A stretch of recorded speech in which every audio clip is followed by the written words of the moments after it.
Hello dear friends, आप सभी का एक बार फिर से स्वागत है हमारे यूट्यूब चैनल स्टडी डिवाइस में। तो जैसा कि आप सभी ने थंबनेल में ही देख लिया होगा कि आज के इस वीडियो में हम लोग एरर एंड करेक्शन पढ़ने जा रहे हैं। एरर एंड करेक्शन इंग्लिश में बहुत ही इंपॉर्टेंट टॉपिक है बोर्ड के स्टूडेंट के लिए। और हमारी जो बुक है फर्स्ट फ्लाइट, उस बुक में से ही मैंने सारे क्वेश्चन क्रिएट किए हैं। ये बोर्ड में 4 मार्क्स का आता है और 4 लाइन्स आती हैं, जिसके अकॉर्डिंग मैंने यहाँ पे आप देख सकते हैं कि 4 लाइन्स क्रिएट किए, जैसा बोर्ड का पैटर्न होता है वैसा ही हमें ये आज सीखना है। और ये एरर एंड करेक्शन का पार्ट 1 है। इस वीडियो में हम पार्ट 1 देख रहे हैं, फिर पार्ट 2 और ऐसे ही हम सभी चैप्टर कवर करने वाले हैं। अभी जो चैप्टर मैंने कवर किया है वो हमारी फर्स्ट फ्लाइट की बुक में ग्लिम्सेस ऑफ इंडिया नेम का चैप्टर है, उस चैप्टर को हमें पढ़ना है। ओके, तो वीडियो को स्टार्ट करते हैं। एरर एंड करेक्शन में जो बातें हमें ध्यान में रखनी होती है वो क्या क्या चीज़ें चेंज हो सकती हैं। सबसे पहले तो हमें ध्यान में रखना है कि टेंस चेंज हो सकता है, कभी कभी हेल्पिंग वर्ब चेंज हो जाता है, कभी कभी हमें उसमें स्पेलिंग मिस्टेक देखने को मिल जाती है, तो हम स्पेलिंग को चेंज कर देते हैं। और कभी कभी कंजक्शन एंड प्रीपोजिशन भी चेंज करने को हमको मिल जाता है। तो ये सारी चीज़ें हम लोगों को चेंज करनी है और ये सारी चीज़ें ध्यान में रख के हमको चलना है कि इतनी सारी प्रॉब्लम हमें देखने को मिल सकती हैं। तो जो फर्स्ट क्वेश्चन आप देख पा रहे हैं स्क्रीन में, वैसे तो ये क्वेश्चन नंबर 153 है क्योंकि सभी चैप्टर की PDF है इसमें। जो फर्स्ट क्वेश्चन है वो प्रंजुल और राजवीर दो दोस्त लोग असम घूमने जाते हैं, ग्लिम्सेस ऑफ इंडिया का पार्ट 1 है, उस चैप्टर में से लिया गया है। लिखा है the train pools out of the station. अभी मुझे सबसे पहले टेंस देख लेना है कि टेंस में चेंज हो रहा है कि नहीं हो रहा है। तो मैं देख रहा हूँ यहाँ पे पुल्स लिखा है, V1 plus S oblique ES, V1 plus S oblique ES, वो वाला रूल है जिसको हम V5 भी कहते हैं। तो ये सिंपल प्रेजेंट टेंस में आता है। सिंपल प्रेजेंट टेंस में ऐसी चीज़ें आती हैं जो रेगुलर होती हैं, या तो हैबिट होता है, उसको हम लोग सिंपल प्रेजेंट टेंस कहते हैं।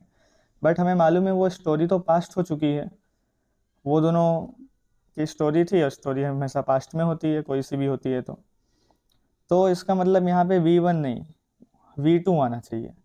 तो V1 का चेंज जब हम V2 में करेंगे तो इसका एरर हो जाएगा पुल्स, एंड इसका करेक्शन हम लिख देंगे पुल्ड। ओके, नेक्स्ट क्वेश्चन लिखा है, नेक्स्ट लाइन, प्रंजोल स्टार्टेड रीडिंग हर डिटेक्टिव बुक अगेन। प्रंजोल अपनी रीडिंग करने लग जाता है डिटेक्टिव बुक। तो जो हमारा सब्जेक्ट है वो प्रंजोल है यानी बॉय है, तो उसका पजेसिव प्रोनाउन लिखा हुआ है, वो यहाँ पे हर लिखा हुआ है। बॉय के लिए पजेसिव प्रोनाउन हर नहीं, वो गर्ल के लिए हर होता है। बट बॉय के लिए जब हम चेंज कर देते हैं तो वो हो जाता है हीज। नेक्स्ट लाइन देखते हैं, लिखा है कि Rajveer was looking in the beautiful scenery. Pranjul book पढ़ रहा था तो राजवीर ब्यूटीफुल सीनरी देख रहा था। इनका मतलब होता है उसके अंदर देखना, किसी चीज़ के अंदर देखना। बट ट्रेन से बाहर की तरफ देखेंगे तो पूरा का पूरा सीन दिखेगा ना। ये एक स्पेसिफिक लोकेशन बताई गई है, स्पेसिफिक थिंग बताई गई है। जब भी कोई स्पेसिफिक चीज़ें बताई जाती हैं, जब भी कोई स्पेसिफिक थिंग बताई जाती है तो उसके लिए हम लोग इन या ऑन नहीं यूज करते, बल्कि यूज करते हैं at. Rajveer was looking at the beautiful scenery. He had never seen so more greenery before. Okay, यहाँ पे वर्ड लिखा हुआ है मोर, मोर लिखा है, और यहाँ पे लिखा है ग्रीनरी, मतलब उसने बहुत सारी ग्रीनरी हरियाली देखी। तो जिस चीज़ को हम काउंट कर सकते हैं उसके लिए मोर यूज होता है, जब अनकाउंटेबल होता है तो उसके लिए मच यूज होता है। अगर हम काउंट कर सकते हैं तो क्या यूज होता है, मोर। और अगर उसी चीज़ को अनकाउंटेबल बना दें, अनकाउंटेबल, तो क्या यूज होता है, मच। यानी ग्रीनरी ऐसी चीज़ है जिसको हम फील कर सकते हैं बट काउंट तो नहीं कर सकते। तो इसका आंसर मोर नहीं आएगा, इसका आंसर हो जाएगा मच। और यहीं पे हमने फर्स्ट 4 लाइंस को क्लियर कर लिया। आई होप आप सभी को ये चारों लाइन समझ आई हो। अभी नेक्स्ट क्वेश्चन की तरफ चलते हैं। तो नेक्स्ट क्वेश्चन ये है कुर्ग वाले पार्ट में से। ग्लिम्पसेस ऑफ इंडिया का पार्ट 2 है। कुर्ग एक प्लेस का नेम है, एक डिस्ट्रिक्ट है जो कि कहाँ आता है, कर्नाटका में आता है। ओके, तो हम देखते हैं, लिखा है कि Coorg is a smallest district of Karnataka. अभी यहाँ पे मैं देख सकता हूँ जो एडजेक्टिव लिखा हुआ है वो स्मॉलेस्ट लिखा हुआ है EST के फॉर्म में। EST का फॉर्म मतलब ये सुपरलेटिव डिग्री है। सुपरलेटिव डिग्री में हम लोग जो आर्टिकल यूज करते हैं वो ए नहीं यूज करते हैं, बल्कि हम ए की जगह यूज करते हैं द। तो इसका एरर हो जाएगा ए और करेक्शन हो जाएगा द। नेक्स्ट क्वेश्चन हमारा लिखा हुआ है कि it is the home for evergreen rain forest. Okay, evergreen rain forest home है, उसको एड्रेस किया जा रहा है ना। क्या किया जा रहा है, इसको एड्रेस किया जा रहा है। जब हम किसी प्लेस या पर्सन को एड्रेस करते हैं तो हम उसकी जगह फॉर नहीं यूज करते हैं, हम तो यूज करते हैं फॉर की जगह टू। तो इसका एरर हो जाएगा फॉर और करेक्शन हो जाएगा टू। नेक्स्ट क्वेश्चन में देख रहा हूँ, लिखा है about 30% of the district are forested. मुझे मालूम है कि वो एक ही डिस्ट्रिक्ट है, सिंगुलर नाउन है, सिंगुलर फॉर्म लिखा हुआ है, तो यहाँ पे प्रेजेंट कंटिन्यूअस टेंस का आर नहीं बल्कि हम लोग आर की जगह यूज करेंगे इज। तो हमारा एरर हो जाएगा आर एंड करेक्शन हो जाएगा इज। नेक्स्ट क्वेश्चन जब मैं देख रहा हूँ तो लिखा है देयर आर कॉफ़ी इस्टेट्स और कॉलोनियल बंगलोज। ओके, तीन चीज़ें होती हैं, एक होता है और, एक होता है नॉर एंड एक होता है एंड। पहले ये तीनों टर्म्स को देख लेते हैं। और मतलब जब मेरे पास दो चीज़ें हैं और दोनों में से किसी एक को चुनना है तो वो हम यूज करते हैं और। नॉर मतलब मेरे पास दो चीज़ें हैं बट दोनों में से एक भी नहीं चुनना है मुझे, दोनों में से एक भी थिंग मुझे चॉइस नहीं करनी है, तो नॉर का यूज होता है। एंड मतलब क्या होता है, मेरे पास दो चीज़ें हैं और मुझे दोनों को चूज़ करना है, तो इसका मतलब एंड होता है। तो जो डिस्ट्रिक्ट था वहाँ पे कॉफ़ी स्टेट तो थी ही, कॉलोनियल बंगलोज दोनों चीज़ें थी, दोनों हैं, तो इसका मतलब और नहीं आएगा, इसकी जगह आ जाएगा एंड। ओके, ये भी 4 लाइंस कंप्लीट हो गई। नेक्स्ट क्वेश्चन देखते हैं।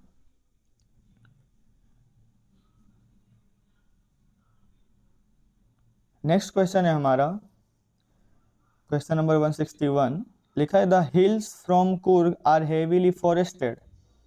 ऐसा लिखा है जो हिल्स हैं कुर्ग के वो हेवीली फॉरेस्टेड, यहाँ पे यानी वहाँ पे बहुत ग्रीन ग्रीन फॉरेस्ट है, बहुत सारे फॉरेस्ट हैं।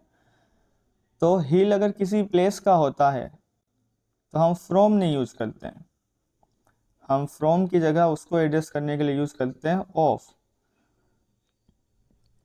तो इसका मतलब इसका एरर है फ्रॉम और इसका जो करेक्शन है वो है ऑफ, हिल्स ऑफ कुर्ग होना चाहिए था।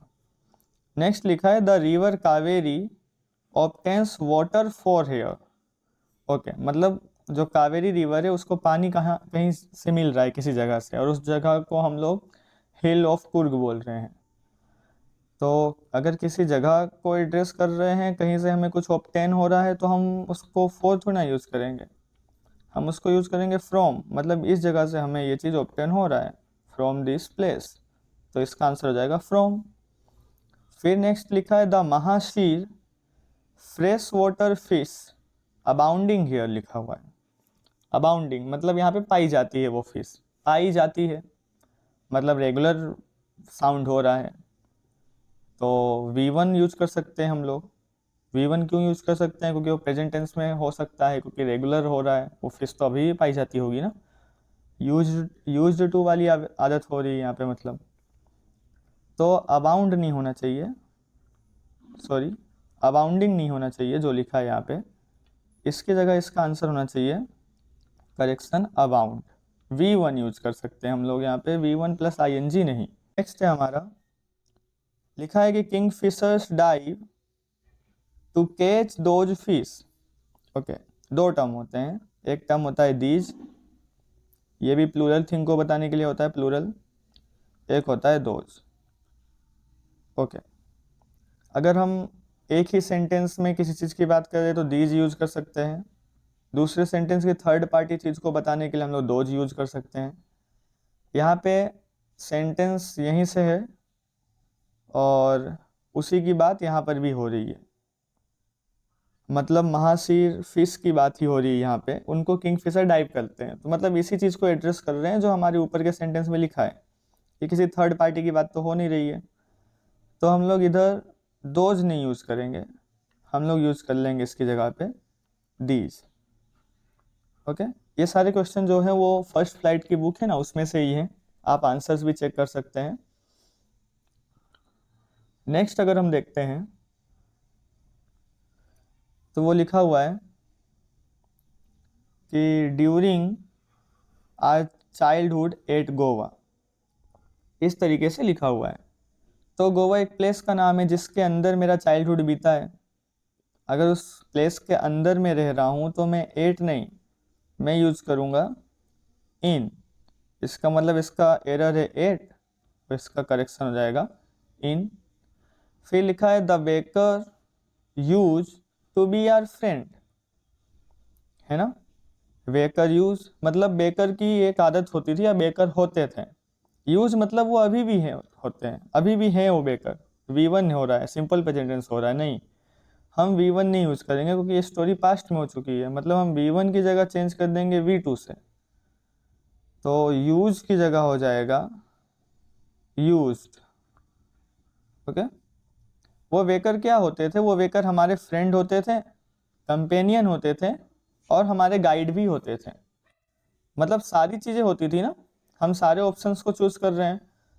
अभी अभी मैंने आपको बोला कि और मतलब दो में से एक ऑप्शन चूज करना, नहीं, वो हमारे कंपेनियन गाइड भी और फ्रेंड सब होते थे।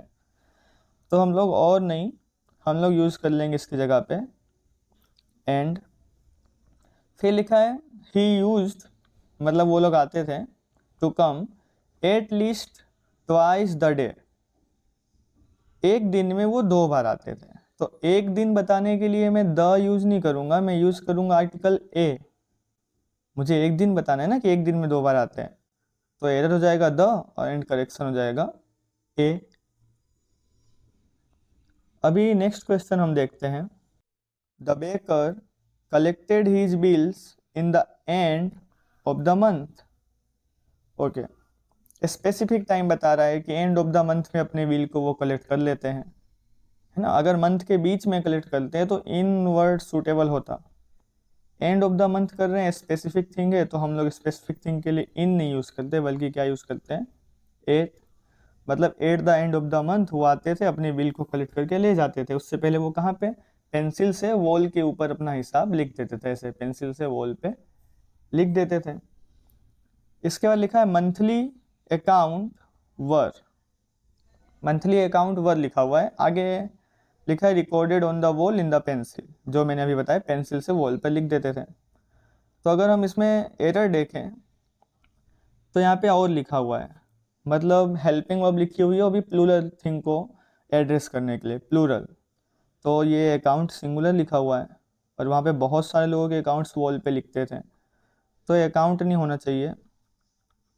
इसका आंसर हो जाएगा करेक्शन अकाउंट्स, प्लूरल कर देंगे हम इसको। ओके, मुझे कैसे पता चला, वर्स लिखा है ना, इससे पता चला।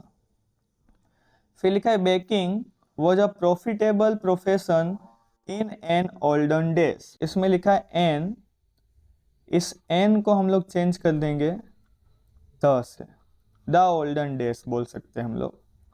फिर लिखा the baker and his family would never starved लिखा है। ये जो स्टार्व्ड लिखा है, बेकर और उसकी फैमिली कभी भूखे नहीं होते थे, कभी भूखे मरते भी नहीं थे।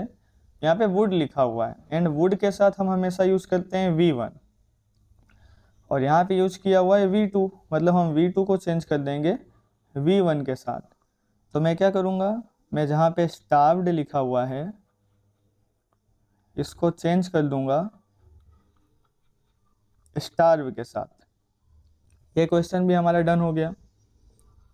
अब हम इसके बाद नेक्स्ट क्वेश्चन देखते हैं। अगला क्वेश्चन लिखा है कि a baker is important to an village. यहाँ पे एन आर्टिकल लिखा हुआ है, विलेज के लिए तो हम एन नहीं यूज कर सकते, वो तो वोवेल्स के लिए यूज होता है, तो क्या आ जाएगा, ए आ जाएगा। A baker is very important to a village. फिर लिखा है a party loses her charm without bread लिखा हुआ है ना। पार्टी यानी ऐसी चीज जो his and her possessive pronoun नहीं होगा उसका, इधर पजेसिव प्रोनाउन लिखा हुआ है हर, बट पार्टी तो नॉन लिविंग थिंग हम कंसिडर कर सकते हैं, बॉय या गर्ल तो कंसिडर करेंगे नहीं हम, तो इसका एरर हो जाएगा हर एंड करेक्शन यूज हो जाएगा इसका its. A party loses its charm without bread. लिखा है the mother prepares sandwich in home.